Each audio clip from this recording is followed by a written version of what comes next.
그날 예수께서 집에서 나가사 바닷가에 앉으심에 큰 무리가 그에게로 모여 들거늘 예수께서 배에 올라가 앉으시고 온 무리는 해변에 서 있더니 예수께서 비유로 여러 가지를 그들에게 말씀하여 이르시되 씨를 뿌리는 자가 뿌리러 나가서 뿌릴새 더러는 길가에 떨어짐에 재들이 와서 먹어버렸고 더러는 흙이 얕은 돌밭에 떨어짐에 흙이 깊지 아니하므로 곧 싹이 나오나 해가 돋은 후에 타서 뿌리가 없으므로 더러는 가시떨기 위에 떨어짐에 가시가 자라서 기운을 막았고 더러는 좋은 땅에 떨어짐에 어떤 것은 100배 어떤 것은 60배 어떤 것은 30배의 결실을 하였느니라.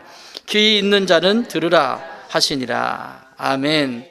각자의 삶의 자리에 여러 모습들이 있었을 텐데 오늘 말씀을 통해서 다시 한번 우리 안에 생명의 역사가 이루어지는 축복의 시간이 되길 바랍니다. 예수님께서 사람들의 마음을 네 가지의 마음으로 표현을 하셨어요. 이것은 현대 심리학의 의식 심리학에서 인간의 의식을 분류해서 연구하는 심리학자들이 있지요. 그래서 사람의 마음에도 밝기가 있다. 사람의 마음에도. 여기가 지금 박스라고 하면 이게 껌껌한 창문도 없고 아무것도 없는 그냥 박스, 전혀 빛이 들어오지 않는 박스라고 하면 어떻겠어요? 전기 끄면? 껌껌하겠죠? 밖에 해가 떠 있어도 소용없습니다. 여기 빛을 다 차단하면 이 안은 깜깜합니다. 이거를 마음이라고 생각을 해봅시다. 마음이라고 하는 것이 빛이 밖에서 전혀 들어오지 않은 깜깜한 상태에서 뭘 할 수 있을까요? 요게 길가밭입니다. 전혀 먹히지 않는, 전혀 빛이 들어가지 않는, 전혀 말씀이 들어가지 않는. 그래서 씨가 떨어져서 뿌리를 내려야 되는데 들어가지 않는 상태를 길가밭이라. 이 밭고랑 사이에 있는 딱딱한 땅.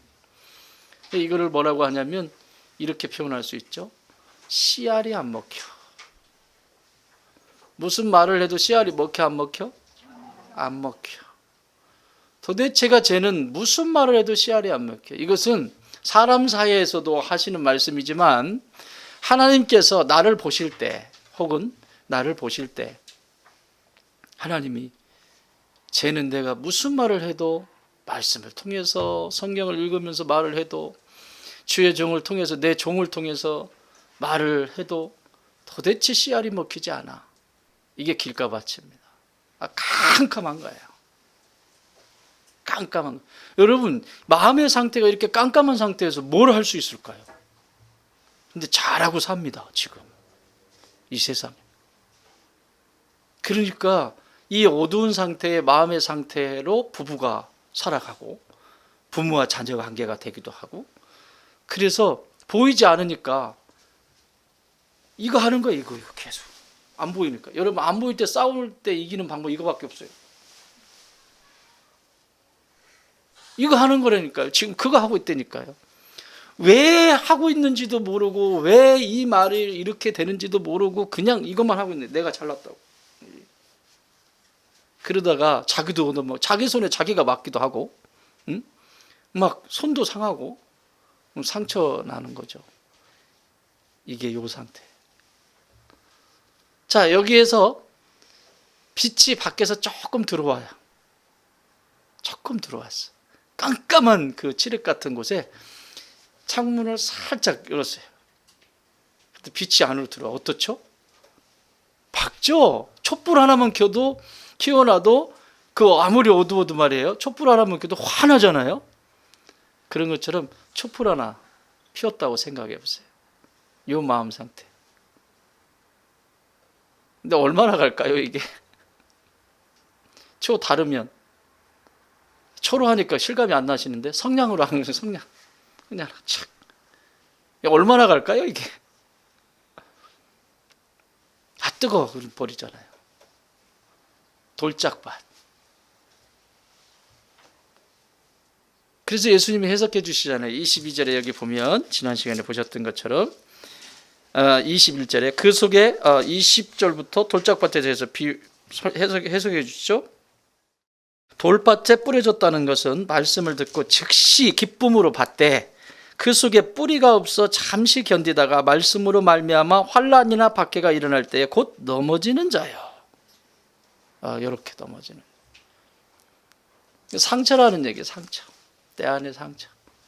상처는 돌뿌리가 안에 있으면 그 상처는 반드시 나를 건드립니다. 잡아뜨립니다. 하나님은 생명의 말씀은 변함이 없습니다. 말씀이 변하는 게 아니에요. 하나님은 변하시지 않아요. 내가 변하는 거지. 하나님은 그냥 하나님이세요. 예수님의 사랑은 그냥 그 사랑이세요. 내가 변하는 거지. 내가 예수님의 사랑에 대해서 왜곡시키고 내가 하나님의 사랑에 대해서 왜곡시키는 거지, 또 하나님의 말씀이 변하는 게 아니라 말씀은 그대로인데 그 말씀이 내가 어떻게 해석하느냐는 얘기죠. 이게 돌밭이에요. 돌밭.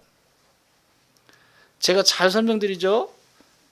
이렇게 맨질맨질한 요 살을 이렇게 쓰다듬어주면 아프다고 해요. 아이고 예쁘다.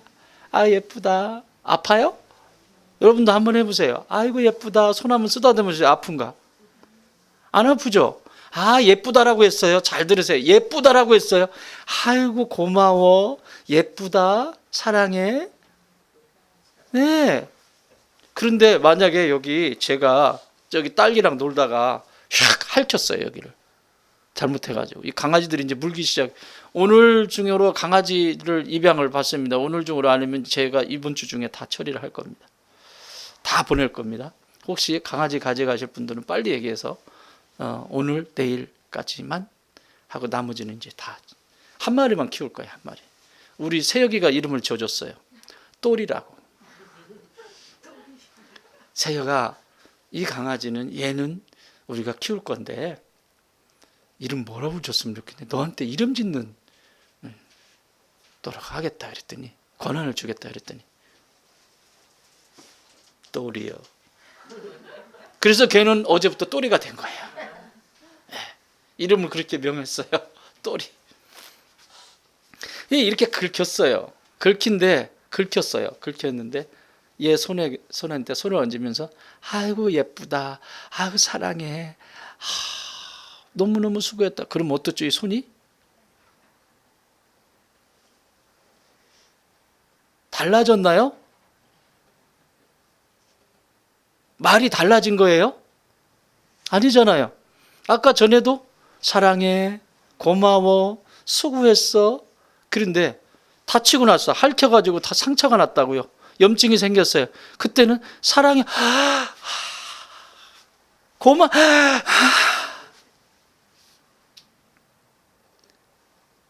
달라진 게 아니라 내 안에 상처가 났기 때문에 그런 거예요. 이걸 볼 수 있어야 빨리 좋은 밭으로 갑니다. 이걸 보고 내 안에 상처 때문에 그렇구나. 그리고 회개하면, 하나님은 항상 회개하게 하세요. 회개하면 그 상처를 더 깊이 보게 하시고 캐내 주세요. 요거를 요렇게. 근데 나는 괜찮다고. 나는 괜찮은데 제가 문제지. 그러면 이 상처는 계속 있어요. 그래서 진리의 말씀이 변하는 것이 아니라 진리의 말씀을 여전히 나를 사랑하시고 나에게 풍요로움을 주시기 위한 말씀인데, 그 말씀을 볼 때마다 부담스럽고 고통스럽고, 또 심지어 이제 주의 종이 말씀을 전하면 목사님 나 들으라고 하신다고. 상처가 드러났다는 얘기예요. 상처가 드러났다는 얘기예요. 나 들으라고 한다고. 그래요. 들으라고 했어요. 그러면 빨리 고쳐야지. 그렇죠? 2000년 전에도 그랬다니까. 바리새인들이요. 왜 뭐라고? 우리한테 그래? 뭐 이렇게 덤벼가지고 예수님 결국 십자가에 못 박잖아요.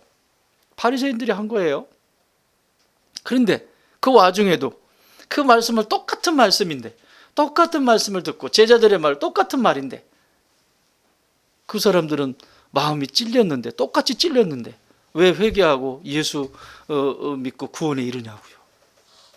뭐가 달라요? 말씀이 다른 게 아니잖아요. 이게 돌밭이라는 거예요. 돌짝밭. 돌짝밭은 받는 것 같은데 다 잘못 먹으면. 여러분, 상한 음식 먹으면 어떻게 된다고 그랬죠? 토하죠. 토하고 다 다 밖으로 분출을 해야, 배출을 다 시켜야 내 몸이 속이 편해서. 그래서 장염에 걸리면 의사들이 절대 뭐 먹지 마십시오 그러죠. 왜 그래요?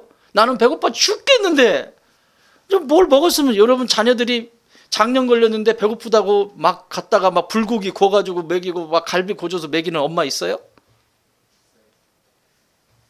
최은하 권사님 그러시는 건 아니겠죠? 민찬이가 먹고 싶다고 막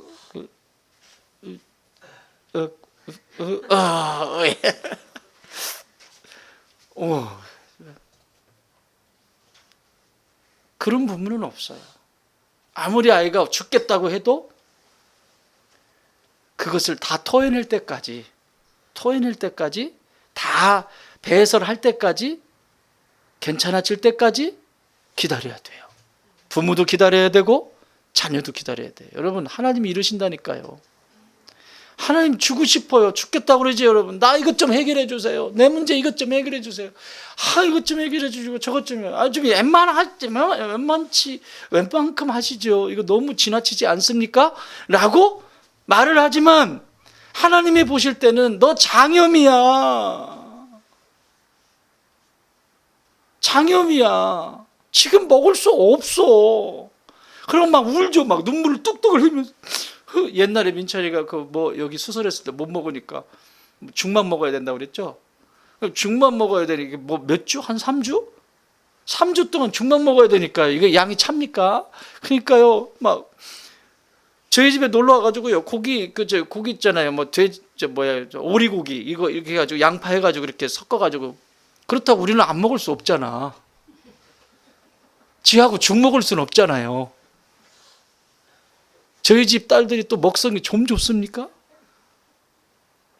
그러니까 점심에 이제 막 볶아서 그러면 눈물을 뚝뚝 흘린대요. 눈물을 뚝뚝 흘린대요. 이렇게. 그래서 미안해가지고 같이 먹다가 미안해가지고 그렇게 먹은 적도 있대요. 그런데도 먹으면 돼야 안 돼요? 안 되잖아요. 여러분 하나님 심정 아시겠어요? 장염이면 토해내야 돼요. 한나처럼 토해내야 돼요. 분인나가 있으세요? 그렇게 속썩이는 인간 분인나가 있으세요? 나를 그렇게 힘들게 하고. 분인나 쳐다보면 나는 망하고요. 그 분인나하고 상대하지 말고 누구하고 상대하라고 그랬어요? 하나님하고 상대하라고. 하나님 앞에 가서 울고 불고 눈물을 흘리는 그것이 바로 내 안에 모든 상한 음식을 토해내는 거예요. 막 토해내면 그 다음에 나오는 눈물이 맑은 소리, 영창 눈물이 나와요. 진짜 맑은 눈물, 독이 섞이지 않은 맑은 눈물. 맞아요 주님, 맞아요 하나님, 맞아요 하면서 흘리는 그 눈물이 맑은 눈물이라고요.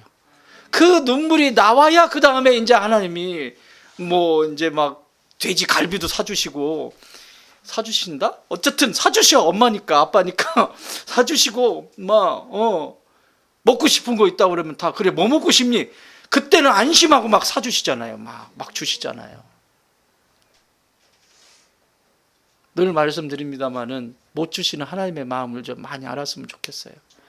나는 죽겠다고 하는데 그럼에도 불구하고 난 못 주시는 하나님의 마음을, 그렇게 해주시지 못하는 하나님의 마음을 좀 헤아려 알면 사실은 끝난 거지. 사실은 그 정도 되면 이미 끝난 거죠.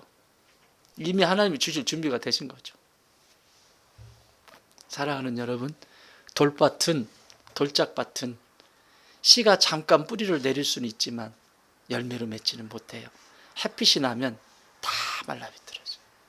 그래서 의식심리학자들은 이 마음의 상태를 저기 밑에 그 데이빗 호킨스라고 하는 박사가 이 조명을 이야기를 했어요. 햇빛처럼 이렇게 여기 안에 이렇게 박스를 쳐놓고 여기에 빛이 얼마만큼 들.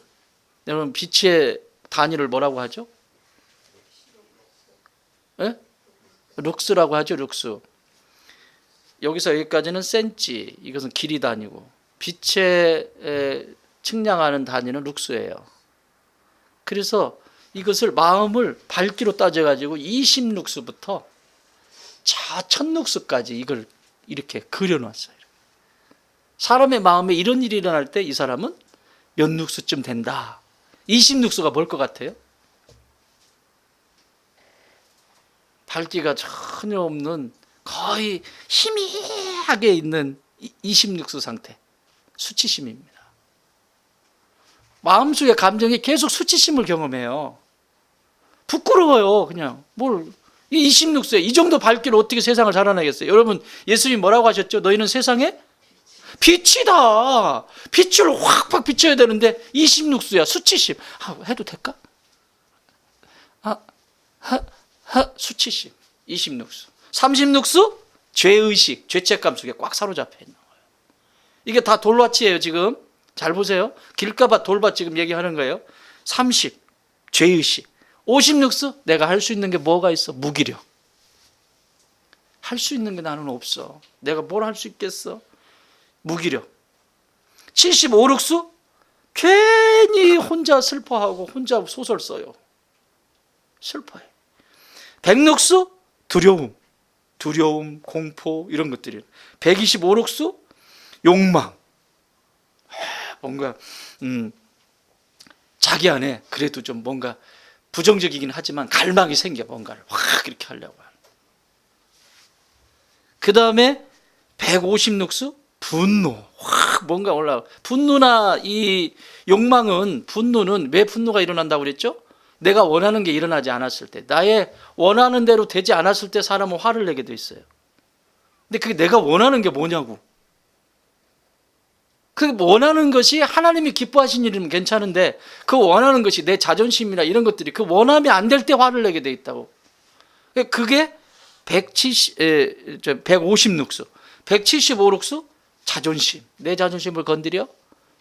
20에서 1000룩수까지 살펴볼 때 175룩수가 자존심의 문제예요. 그것도 흐리다는 거죠. 지금 불빛이. 그런데 중요한 기점이 있습니다. 200입니다. 200. 이 기점을 통해서 내 마음이 저 좋은 밭으로 확 가기도 하고 저 길바닥으로 떨어지기도 할 수 있는데 이 200룩수가 뭘 것 같아요? 신앙적으로 한번 보세요. 신앙적으로. 먼저 한번 해보세요. 200룩수가 뭘 것 같아요? 뭐가 제일 중요하다고 그랬지? 성도에게 가장 아름다운 순간이 언제라고 그랬어요? 회개예요. 회개. 200룩수가 회개야. 여기는 이 호킨스 박사는 뭐라고 했냐면 용기라고 표현을 했어요. 용기. 200룩수는 용기가 있게 된다. 사람이. 그 용기가 뭐예요? 회개는 용기 있는 자만 할 수 있는 거예요. 회개라고 하는 것은 속죄제와 속건제가 같이 들어간 거거든요. 그러니까 속죄제는 하나님 앞에 죄사함을 받는 거고요. 이거는 속건제는 보상을 해야 돼요. 반드시. 내가 이 사람에게 불편함을 줬으면 내가 1시간 약속을 했는데 1시에 만나기로 했는데 내가 2시에 이 사람과 만났어요. 늦게 가가지고. 그러면 1시간 어떻게 할 거야? 그럼 1시간은 이 사람이 나한테 시키는 대로 다 해야 되고 봉사를 해야 되고 그 다음에 20%를 더 해야 되니까 1시간 몇 분이야? 계산이 안 되네. 11분? 12분? 1시간 12분을 더 해주어야 끝나는 거예요. 그래서 제가 여러분 마음에 불편해지거나 뭐 했을 때 뭐 그런 것 가지고 지도 잘못했는데 뭐 나만 잘못했나? 지도 잘못했지. 이러라고 그랬어요? 아니면 칼국수 사라고 그랬어요? 할렐루야. 할렐루야. 그런 마음이 들 때 얼른 충청도 사투리인데 빨리 칼국수를 사세요. 이게 용기야. 칼국수를 살 수 있는 게 이게 용기라고. 이해가 되십니까? 이게 용기라고. 이게 200룩수예요. 이 용기가 필요한 것이 회개라고요. 회개는 나 그냥 회개했어. 아니에요. 하나님 앞에 나 기도하면서 회개했어. 아니라고요. 사람한테 불편함을 준 것은 반드시 보상을 해야 돼요. 반드시. 그것도 20%를 더해서. 그게 율법이에요. 하나님이 가르쳐 주신 마음이 풀어지는 그 마음에 길가밭 같고 돌짝밭 같은 그 사람의 마음을 푸는 비결이라고요. 사랑하는 여러분, 푸셔야 돼요. 200룩스야. 200룩스가 용기야. 여기부터 이제 올라가기 시작해. 250, 310, 350, 400, 500 되면 400 되면 400룩스에서 그때 이성이 작동이 되는 거예요. 진짜 이성이. 400룩스. 그러니까 자기는 이성적이라고 하는데 저기 수치심 20, 30, 50 여기 수치심, 죄의식, 무기력 밑에 있으면서 나는 이성적이라고 하는데 그게 이성적일까요? 나는 지극히 이성적이라고 하는데 그게 이성이 아니라고요. 이성이 아니라는 걸 보여주는 거야. 이 호킨스 박사가. 그게 이성이 400룩스에도 돼. 그 다음에 500룩스 되면 그때야 비로소 존경을 표현하고 사랑을 하기 시작해. 500룩스에서. 그리고 540룩스에서는 진짜 이제 그렇게 하니까 내 마음에 기쁨이 올라오는 거죠. 어떻게 이걸 연구했나 모르겠어. 참 이런 연구자가 필요해요. 연구자가 아니고 연구자. 연구자가 필요해. 이 성경이에요. 성경. 이렇게 기쁨이 올라올 수밖에 없죠. 그죠? 540. 그 다음에 600이 되면 그때 하나가 되는 것 같은 평화가. 너와 내가 있어서 참 편안하다. 여러분, 가정이든 어떤 조직이나 공동체든 우리가 조화를 이루고 하나 되고 싶어 하는데 하나 되지 못하는 요인들을 각자 다 가지고 있다니까요. 누구의 잘못도 아니고 각자 길가밭과 돌짝밭과 같은 이 가시밭과 같은 이런 마음의 상태를 각자 다 가지고 있기 때문에 하나 되는 게 힘든 거예요. 하나 되는 건 모두가 다 용기가 필요해요. 용기를 통해서 회개에 이르고 서로 내 문제다라고 보기 시작할 때 성령께서 그 가운데 개입하셔서 하나 되게 하시는 거예요. 우리의 무슨 조직으로 하나 된다고 안 돼요. 그거. 우리 교회도 마찬가지. 하나 된다 안 돼요. 성령께서 하셔야 되는 일이에요. 각자 자기를 인정하고 주 앞에 서기 시작할 때 가능한 일입니다. 자, 그리고 맨 마지막은 진짜 오늘 6절, 9절을 한번 읽어보세요. 9절, 13장 9절 시작. 귀 있는 자는 들으라 하시니라. 귀 있는 자는 들으라 하시니라. 이게 뭐냐면 듣는다고 하는 것은 깨달음에 대한 얘기예요. 그래서 예수님은 계속 얘기해요. 우리가 보지 않은 10절부터 17절까지 이 깨닫지 못하는 자들에 대해서 다음 시간에나 그 다음 시간에 다룰 수 있을지 아니면 그냥 넘어갈 수도 있는데 이 중간에 이 좋은 땅 비유를 쓰면서 이 깨달음에 대해서 얘기를 하세요. 가르쳐 주세요. 그래서 거기도 보면 귀 있는 자는 들을지어다. 그러고는 저기 중간에 보면 어디입니까? 13절 후반절에 보면 듣지 못하며 들어도 깨닫지 못함이니라. 14절에도 중간에 듣기는 들어도 깨닫지 못하느니라. 보기는 보아도 깨닫지 못하는. 15절 마음에 깨달아. 계속 깨달음에 대해서 얘기를 해요. 깨달음이라고 하는 단어는 불교의 용어가 아니에요. 이게 이방 종교에 이런 단어를 가져오니까 그리스도인들이 이 깨달음에 대해서 너무 소홀히 하는 것 같아요. 깨닫게 되어 있습니다. 귀 있는 자는 깨닫게 되어 있어요. 그래서 700에서 1000룩스가 깨닫는 거예요. 계속 깨달아가는 거예요.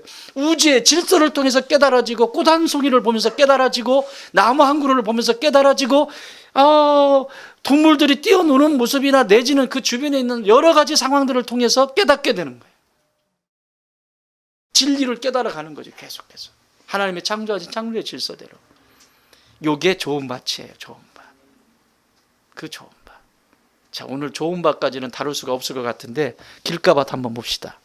길가밭 어떻게 써 있어요? 길가밭. 자, 7절 시작.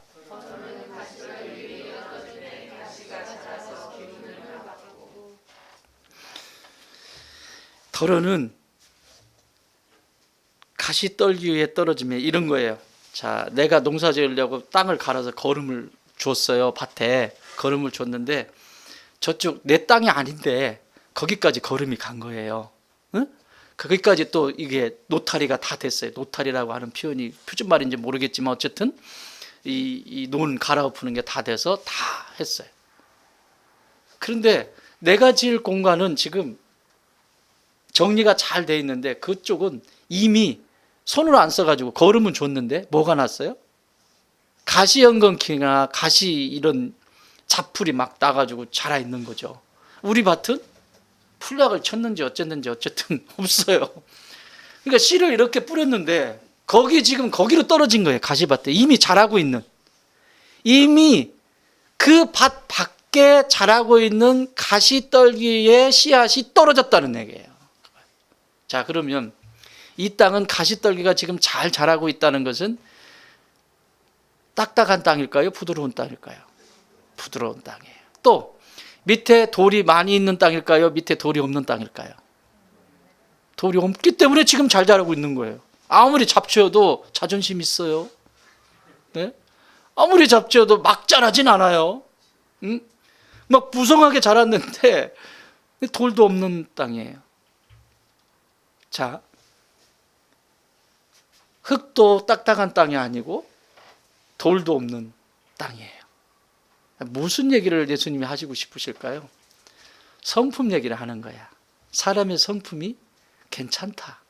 말씀 맞게 괜찮은 사람이다. 여러분, 제가 목회를 하다 보면요, 지금 한 30년 목회를 하면서 늘 깨닫고 또 진짜 힘든 케이스가 있는데, 이 마음의 밭이요, 어려서부터 마음의 밭이 너무 척박하고 뭐 힘들면 신앙이 성장하는데도 굉장히 오래 걸려요. 예수님은 반드시 바꾸실 거예요. 바꾸시긴 바꾸실 건데, 예수님 입장에서는 바꾸실 건데 나는 못 바꿔요. 예수님은 어떤 방법으로든 그 사람 선택했기 때문에 바꾸실 거예요.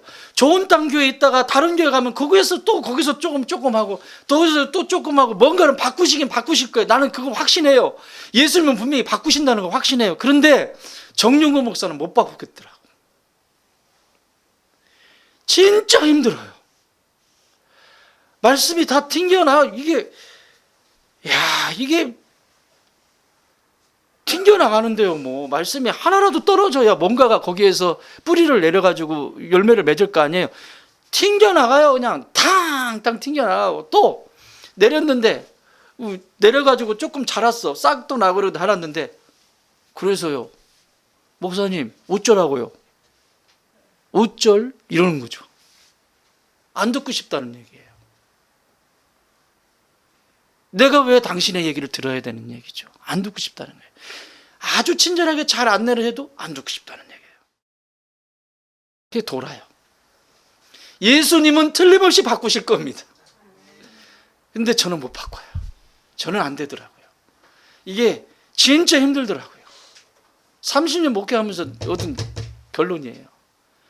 그래서 여러분, 지금 우리 아이들, 어린 아이들 지금 잘하고 있죠. 그래서 제가 이렇게 강조하고 또 강조하는 이유는, 부부 관계 강조하는 이유, 그리고 부모와 자식 간의 관계, 무슨 유산을 남겨줘야 될 건지 이렇게 피를 토하도록 강조하고 강조하는 이유는, 그 자녀들, 그래 당신들은 그래 그냥 박토라고 해. 그냥 돌짝밭 있고 뭐 그냥 길가 바지라고 해요. 그냥 그것도 인정 안 해요. 자기들은요, 인정 안 해요. 나는 괜찮다고. 그렇다고 쳐요. 그렇지만 우리의 이 다음 세대인 이 아이들에게 그걸 물려주면 안 되잖아요. 돌짝밭 유산으로 땅을 남겨줘도 돌짝밭 남겨주고 싶어요? 딱딱한 그런 밭 남겨주고 싶어요? 부드러운 땅 남겨주고 싶지? 그럼 미친 부모가 어디 있겠어요? 그런데 그러고 있다니까요. 아이들의 마음을 완악하게 만들어보는 거예요. 여기 지금 10절부터 여기 17절까지의 마음의 핵심, 이 본문의 핵심은 완악함이에요. 완악함. 깨닫지 못하는 것에 대한 완악함. 너무 완악해요. 아이들의 마음을 왜 완악하게 만들어요? 우리 아이들의 부드러운 마음을 왜 자꾸 완악하게 만드냐고요. 그러니까 완악한 아이가 되는 거죠. 어른이 되는 거죠, 이 아이가. 아니, 자기도 어렸을 때 그렇게 당해놓고 예수님 만났다고 하면서 교회 다닌다고 하는데 왜 그걸 똑같이 남겨주려고 하냐고요. 그 완악함. 이게요, 가시밭은 그래도 돌짝밭은 아니고 상처는 없고 이 딱딱하지도 않다는 거예요. 그래서 자라는 거야. 얘가 거기서 씨앗이 떨어져서 가지연경체하고 같이 자라기는 하는데 뭐가 남았냐면, 성품은 좋은데 뭐가 남았냐면 미래에 대한 염려, 불안. 그래서 예수님보다는 신앙생활 하는 것보다는, 믿음의 길을 걸어가는 것보다는 그래도 세상에서 내가 뭘 해야지, 세상에서 뭐를 준비해 놓고 뭘 해야지. 그래서 예수 교회 가는 거 나쁘지 않고, 가는 거 나쁘다고 생각은 하지 않지만 그래도 나는 좀 챙기면서 해야 되겠다라고 하는 그런 메시지예요. 그래서 두 가지를 얘기하죠. 여기서 하나는 뭘 얘기해요? 22절 읽어보세요. 22절 시작.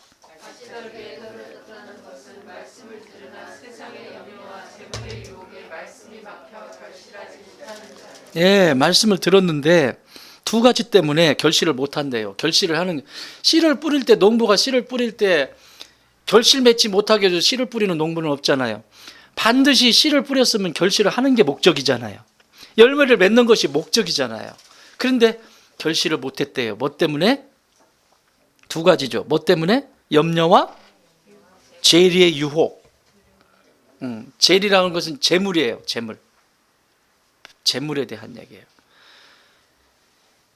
염려라고 하는 말은 원어에 이런 뜻이에요. 마음이 각각 나뉘어지다. 메림나. 각각 나눠지는 거예요. 둘을 혼합할 수가 없어. 예수님이 뭐라고 말씀하시죠? 하나님과 재물을 겸하여 섬길 수 없다.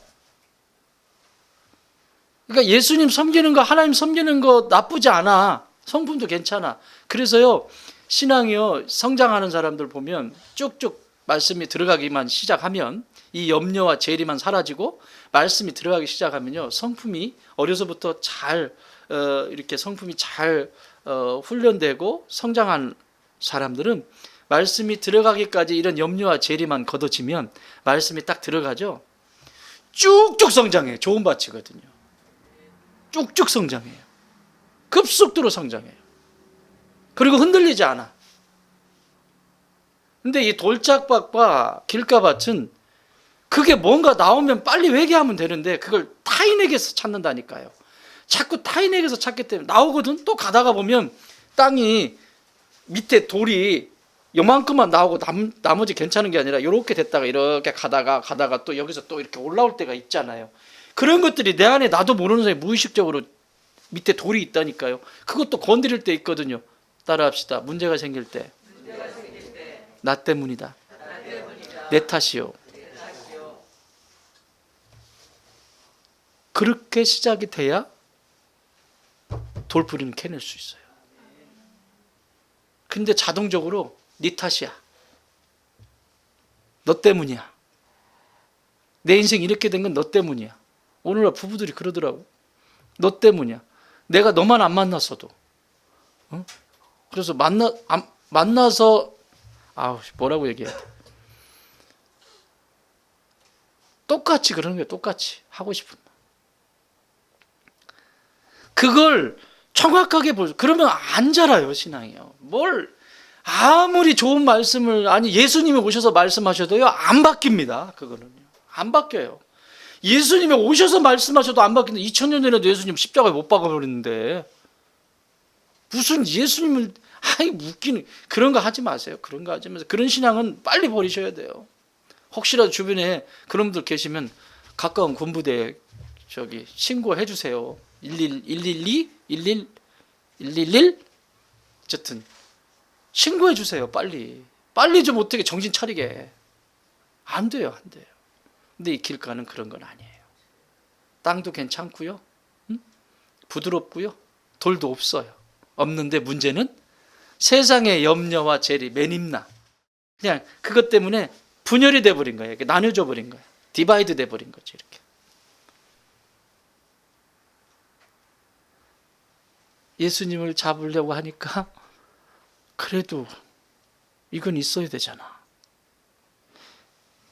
예수님이 잠깐 놔두고 여기 이건 아닌데 또 여기 와가지고 이제 계속 반복하는 거예요. 그러는 사이에 엉겅퀴 사이에 자라는 말씀의 그 씨앗은 자라다가 계속 치면서 자라는데, 여러분 그 그늘에서 자란 그 곡식들 보세요. 어떤가? 힘이 있어요, 연약해요? 쉽게 쓰러지죠. 쉽게 쓰러지죠. 그런데 밭에 자기 독립적으로 딱 쓴 곡식들 보세요. 힘이 짱짱하잖아요. 기력을 발휘할 수가 없어. 그러니 나를 통해서 어떻게 하나님 나라가 증거가 되고, 나를 통해서 어떻게 빛이 증거가 되겠어요? 그게 안 될 수밖에 없는 거죠. 염려는 누구한테 맡기래요? 성경이? 확실해요? 베드로전서 5장 7절에 보면 베드로 사도가 얘기해요. 염려 많았거든요. 베드로 의심도 많았고, 물에 뛰어내리니까 확실히 주님 맞아요? 막 이러고, 아이고 부활하셨는데 나 이제 끝났다, 이제 뭐 십자가에 못 박히는 장면 보고 끝났다, 물고기나 잡으러 가자, 다시 원상복귀 시켜. 그래가지고 가가지고 물고기 잡고 그랬잖아요. 얼마나 불안하고 염려가 됐겠어요. 이제 끝났다. 그랬던 베드로가 성령을 체험하고 나서, 성령 받고 나서 이렇게 얘기합니다. 베드로전서 5장 7절. 너희 염려를 다 이게 중요하다니까. 다 어떤 것은 되고 어떤 건 안 되고 다 주께 맡기라. 이는 그가 너희를 돌보심이라. 염려 다 맡기라. 주가 돌보시니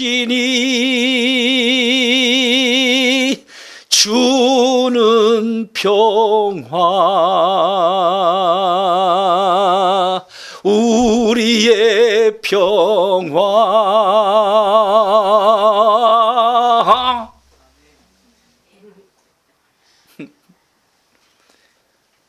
다 맡기세요. 소극적인 인생이다라는 게 아닙니다. 내가 할 수 없는 건데 왜 그거 붙잡고 천정경 할 수 없는 건 과감하게 버리세요. 어디다가? 하나님께. 우리 하나님 쓰레기통 딱 받을 준비하고 계세요. 탁. 왜 엉뚱한 데 버리냐고요? 왜 염려를 세상에 버리냐고요?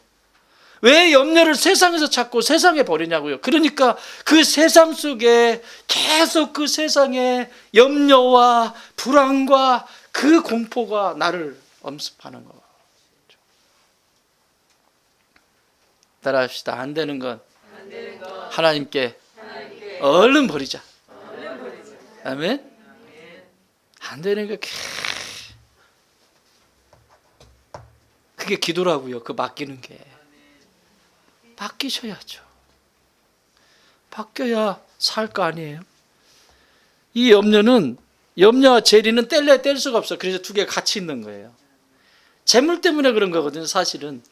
여러분 왜 염려가 돼요? 물질이 없어요. 물질이 없으면 이 물질을 자꾸 필요한 만큼에 대한, 지금 현재 있는 것에 대한, 하나님이 1,000원을 줬으면 1,000원에 대한 감사가 있으면 물질에 욕심이 생기는 게 아니에요. 하나님은 그 다음에 10,000원도 주시고 1억도 주시고 그럴 거거든. 그런데 1,000원을 주면 이거 가지고 어떻게 살아라고? 10,000,000원을 갖다 주면 처음에는 기분이 좋아. 와. 그러다가 시간이 지나면 그거 가지고 이제 양이 안 차거든. 안 차. 더. 이게 재물의 유혹이에요.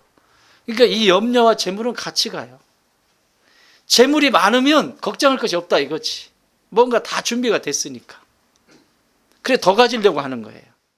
자, 이 얘기를 우리가 이후에 이제 마태복음 19장에 가서 볼 텐데, 한 부자 청년이 예수님께 찾아오시죠.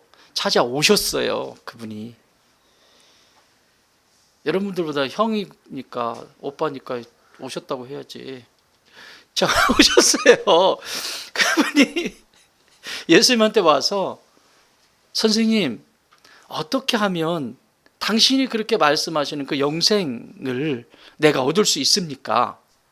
라고 물었더니 예수님이 여호와께서 말씀하신 율법을, 그 계명을 다 지키도록 해라 그랬어요. 그랬더니 손을 번쩍 들더니 다 했는데요. 다 했어요. 하나님 사랑하는 것, 이웃 사랑하는 것, 뭐 다 했대. 뭐 살인하지 마. 다 했대. 아, 그러냐? 그래도 봤더니 예수님이 이러고, 예수님이 보실 때는 눈을 크게 안 뜨시고, 보셨더니 이 청년이 돈이 많은 거예요. 이 재물은 염려가 연결된다고 그랬죠? 재물이 많으면 염려가 없을 것 같아요? 없어도 염려고 많아도 염려예요. 재물이 많은 청년인 거예요. 거기 전국을 찌르시는 거죠. 그래? 영생을 얻고 싶으냐? 그러면 네가 지금 가지고 있는 그 재물을 다 팔아서, 다 곳간을 열어서 가난한 자에게 다 주고, 그리고 나를 따라라. 이건 뭐예요? 단순히 재물만 얘기하시는 걸까요? 아니에요. 네 염려도 다 맡겨라. 여기까지 지금 포함하고 있는 거예요. 그러니까 그렇게 하고 나를 따르라. 그러면 영생이 있을 것이다. 그랬더니 그 얘기를 듣는 순간 22절에서 19장 22절에서 그 청년이 재물이 많음으로 이 말씀을 듣고 근심하며 가니라. 이게 가시떨기밭이에요.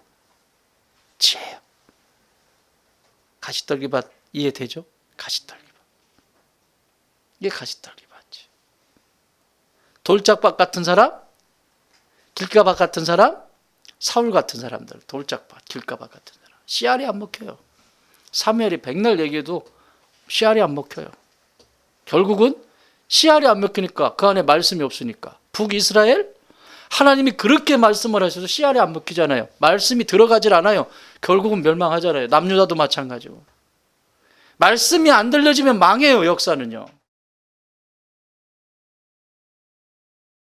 글쎄요. 지금 뭐 인류 역사 속에서 한 나라가 500년 이상을 넘기는 게 쉬운 게 아니잖아요. 그죠? 지금 부강하다고 하는 나라들도 장담할 수 없어요. 진짜 하나님의 말씀 앞에 다스림을 받느냐? 받지 않느냐. 개인도 마찬가지고 가정도 마찬가지고 다 똑같은 얘기입니다. 이 재물이 유혹 때문에 없어지는, 그런데 이 염려와 재물의 유혹은 어떤 결과를 가져오는지 여기 또 말씀하고 계세요. 설명해 주고 계세요.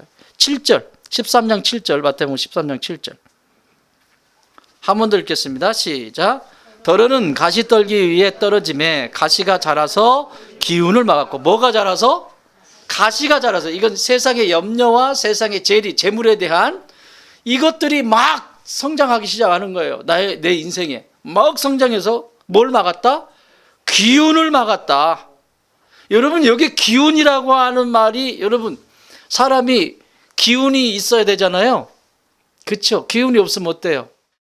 기운이 없으면 공부도 못하고요. 기운이 없으면 밥도 먹고 싶지 않고요. 기운이 없으면 아무것도 하고 싶지 않아요. 그렇죠? 근데 이건 그런 기운이 얘기가 아니라, 육체의 기운 그런 얘기가 아니라, 이 기운은 푸뉴마예요. 푸뉴마. 푸뉴마는 뭐냐면 성령이에요. 성령의 기운, 푸뉴마. 아담을 창조하시고 하나님이 흙으로 창조하시고 그 코에 루하흐, 히브리말은 루하흐, 그 코에 생기를 불어넣어줬는데 그게 푸뉴마예요. 헬라말로 푸뉴마라고. 똑같은 말이라고요. 그러면 성령께서 내 안에, 믿음의 사람들은, 이게 다 지금 길가밭, 돌짝밭, 이건 다 믿음 밖에 있는 사람들을 얘기하는 것이 아니라 믿음 안에 있는 사람들을 얘기한다고 그랬죠. 오늘날 살아가는, 예수 그리스도를 주인으로 구세주로 모시고 살아가는 저와 여러분을 향한 말씀이고, 성도들, 하나님이 선택한 유대인들을 향한 말씀이란 말이에요. 성령의 기운이 세상의 염려와 세상의 재리 때문에 성령의 기운이 막혔어요. 끝난 거죠. 그래서 열매를 못 거두는 거예요. 따라합시다. 믿음의 사람은 성령의 기운으로 산다. 기도의 기운으로 산다. 말씀의 기운으로 산다. 아멘. 그 기운이 아니고는 성도가 아니면 괜찮아요. 성도는 그 기운으로 사는 존재들이에요. 성령의 기운이, 내가 힘이 없다가도, 제가 이렇게 소리를 지를 때는 제가 기운이 많이 있을 때 없을 때? 없을 때 소리를 지른다고요. 그리고 이제 가면 쓰러져요. 이제 성령이 붙잡고 쓰시니까 역사가 일어나는 거고, 그 안에서 하나님이 말씀하시는 거 아니겠습니까? 내 인생을 성령의 기운으로, 성령의 역사로 감싸지 않고는 이 염려와 세상의 재리 해결 안 된다는 거예요. 그러니 이 기운이 푸니마가 막혔으니 어떻게 돼요? 여러분, 이게 얼마나 중요한지, 신약은 그냥 성령 시대니까 신약은 제껴놓고, 신약은 성경을 열 때마다 성령 얘기잖아요. 성령께서 사도행전, 성령의 역사, 성령께서 교회를 어떻게 세우시고, 거룩한 신부, 성령의 뭐 이렇게 막 쭉 성령. 근데 구약은 성령이 많이 안 나오잖아요. 여러분, 이 성령이 얼마나 중요한지, 다윗은 이 성령이 얼마나 중요한지, 범죄하고 났을 때, 죄를 짓고 났을 때, 자기 죄를 지적했을 때, 자기는 왕이에요. 신분이 왕이야. 전 군을 다스리고 힘을 가진 왕이에요. 근데 그때 뭐라고 기도하냐면, 시 51편 11절, 나를 주 앞에서 쫓아내지 마시며 주의 성령을 내게서 거두지 마십시오. 말아주십시오. 나를 주님 앞에서 쫓아내지 마시고 나에게 주신 이 성령을 거두지 말아 주십시오. 이게 다윗의 고백이에요. 여러분, 이 다윗의 이 고백이 하나님 마음에 쏙 드는 거예요. 그런데 반대로 사울이라고 하는 사람이 나옵니다. 사울은 가장 연약한 족속인 베냐민 지파에서 왕을 선택한 거 아닙니까? 일부러 하나님이 그러신 거예요. 가장 연약한 곳에서 하나님 언제나 선택하세요. 12지파 중에서 600명밖에 안 남은 사사시대에 그 부족 중에서 첫 번째 왕을 세우는데 베냐민 지파에서 세우신다니까. 하나님 의도적인 거예요. 그거는 네가 가장 연약할 때 하나님이 너를 왕으로 세우지 않았느냐. 근데 이게 어떤 때 일어나면, 사무엘상 15장에 보면 아말렉과의 전투가 나와요. 아말렉 전투를 하는데 하나님이 명령은 뭐냐면, 너희들 이스라엘 너희 조상들이 출애굽 가나안 땅에 애굽에서 나올 때 이 아말렉 족속들이 너무너무 잔악하게 너희 조상들을 힘들게 했다. 그리고 지금 죄가 관영했기 때문에 아말렉 족속을 진멸해야 되겠다. 그러니 사울, 너를 통해서 이 아말렉을 진멸하겠다. 첫 번째 왕이 뭔가 보여줘야 되잖아요. 근데 하나님이 기회를 주신 거죠. 그래서 뭐라고 말씀하시냐면, 여기 있는 모든 것, 남녀노소를 막론하고 여기 있는 짐승 모든 것들을 다 진멸하라. 이게 하나님의 명령이셨어요. 그런데 전쟁이 끝났네요. 끝나니까 이제 사무엘이 왔는데 와가지고, 아이고 오셨습니까? 그래가지고 이제 맞이했는데, 거기서 오셨습니까? 인사하고 났는데 매! 이 소리가 나는 거예요. 어디서? 그러니까 사무엘이 이 양의 소리는 무엇입니까? 거기는 전쟁터기 때문에 안 나야 되거든. 그랬더니 금방 여호와께 제사 드리려고 그 좋은 놈 몇 개 빼놨습니다. 진심이에요, 가짜예요? 여러분, 그래서 말씀이 중요해요, 내 생각이 중요해요? 제가 그냥 하는 말이 아니에요. 진짜 제발 말씀이 중요한 거지 내 생각이나 내 감정이 중요한 게 아니라고. 하나님의 명령은 그렇게 하라는 거예요.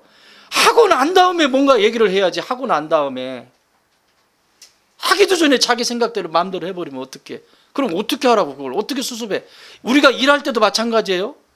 교회 사역 중에서도 제가 뭔가를 얘기했으면 일단 다 해보세요. 해보고 뭐가 안 됐으면 이거는 목사님 이런 부분에서 이게 좀 안 됐는데, 그렇게 하더라도 일단 해야 돼요. 수없이 많은 일들이 있는데 어떻게 그걸 끝까지 그걸 쳐다보고 있어요. 그거를 안 돼요. 그러면 자, 어쨌든 진미라는데 음매하고 소리가 나. 그러니까 이게 뭔 소리냐 그랬더니 그렇다는 거예요. 그랬더니 사무엘의 안색이 바뀝니다. 왕은 여호와의 말씀을 지키지 아니하였습니다. 뭐라고 말씀했습니까? 그래도 이거는 여호와께 제사 드리려고 내가 한 거라니까. 재물의 재리의 유혹, 염려. 또 하나는 백성들에 대한 자기가 좀 딱 해가지고 잡아가지고 또 백성들도 좀 먹이고 막 이제 하려고, 백성들의 인기 좀 살라고 이제 한 거죠. 그 성경에 뭐라고 기록되어 있냐면 하나님이 이런 마음 아픈 표현을 하세요. 내가 사울을 왕으로 세운 것을 후회하노라. 하나님이 후회하신대. 그리고 나서 뭐라고 얘기하냐면, 그래서 당신이 사무엘이 22절에 보면 15장 22절에 보면 사무엘이 이르되 여호와께서 번제와 다른 제사를 그의 목소리를 청종하는 것을 좋아하신 같이 좋아하시겠나이까? 순종이 제사. 지금 당신이 말한 그 제사 받지도 않으십니다. 여러분, 제일 무서운 이단 나름대로. 나는 열심히 했는데, 나는 나름대로인데 왜 나를 인정 안 해주고 왜 나한테 뭐라 그래. 웃기지 마세요. 말씀대로 안 했기 때문에 그래요. 그거는 앞으로도 여러분이 신앙생활 하는 데서 그것이 정말 하나님이 기뻐하시는 일인지 다시 한번 확인해 보시오. 아니라면 바로 무릎 꿇으세요. 다윗처럼 무릎 꿇으셔야 돼. 그걸 지금 얘기하는 거예요. 지금 보세요. 자, 했어요. 낫다 이렇게 했는데 사울이 뭐라고 대답하냐면 30절에서 사울이 이르되 내가 범죄하였을지라도, 범죄한 걸 알아 지가. 이제 청하옵나니. 범죄한 거 알았으면 뭐 해야죠? 다윗처럼 나를 여호와께서 떠나지 말게 해주시고 그 성령을 내게서 거두지 말아달라고 간구했어야 돼요. 그런데 뭐라고 하냐면 범죄한 것도 알아요. 범죄하였을지라도 이제 청하옵나니 내 백성의 장로들 앞에서, 그 지도자들이죠, 장로들 앞과 이스라엘 앞에서, 백성들이죠, 이스라엘 앞에서 나를 높이사. 지금 뭐 하는 짓이에요 이거? 나를 높이사 나와 함께 돌아가서 내가 당신의 하나님 여호와께 경배하게 하소서. 나를 높여주십시오. 제발 이 지도자, 이 나라의 지도자인 장로들과 그리고 저 백성들 앞에서 나를, 이 건 때문에 나를 무시하지 않도록 높여주십시오 라고 한 것이 사울의 간곡한 부탁이었어요. 다윗하고 뭐가 다르죠 지금? 완전히 다르죠? 다윗은 왕이 됐어요. 왕권이 있어요. 다윗도 이렇게 얘기했어야 돼요. 나단 선지자가 와서 이야기했을 때 사울처럼 얘기해야 된다면, 선지자여, 여호와여, 나의 왕권은 유지시켜 주십시오.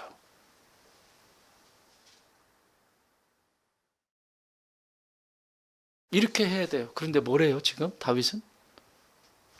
나를 여호와께서 버리지 말아주시고 여호와의 신을 내게서 거두지 말아달라고 기도해요. 왕권, 내게 있는 지금 이 왕의 권한, 내가 가지고 있는 이 부, 내가 가지고 있는 이 수없이 많은 것들 다 버리고서라도 내 안에 여호와의 신은 거두지 말아주십시오.